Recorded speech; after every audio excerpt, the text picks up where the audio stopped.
Donald Trump जब से America के राष्ट्रपति बने हैं तब से बयानों को लेकर सुर्खियों में है।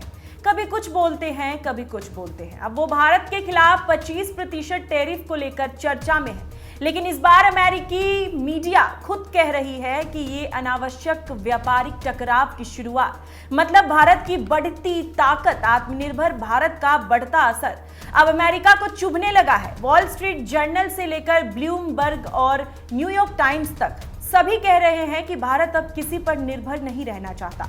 अब भारत सिर्फ अमेरिकी बाजार नहीं, वैकल्पिक बाजार तलाश कर रहा है और यही बात ट्रंप और अमेरिका को परेशान कर रही है। अमेरिका चाहता है कि भारत अपनी टेक्नोलॉजी, अपने बाजार और अपने फैसले उसी के अनुसार ले, लेकिन आज भारत कह रहा है हम चीन से भी दूर रहेंगे और अमेरिका से भी बराबरी पर बात करेंगे। ये टकराव सिर्फ व्यापार का नहीं है, ये टकराव है स्वाभिमान बनाम दबाव का।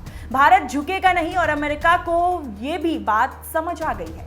UPS trade, Bloomberg, New York times अब सब एक बात कह रहे हैं, भारत की आर्थिक नीति अब पहले जैसी नहीं है। अब भारत तय करेगा कि उसे किससे क्या लेना है और किससे नहीं। इस फैसले से भारत को भी झटका लग सकता है, लेकिन असली झटका अमेरिका को तब लगेगा जब भारत अपने उद्योगों को और मजबूत करेगा और अमेरिकन कंपनियों को भारत से बाहर का रास्ता दिखा देगा। अब मुकाबला है बराबरी का, दबाव का नहीं, संवाद का, और भारत अब झुकेगा नहीं।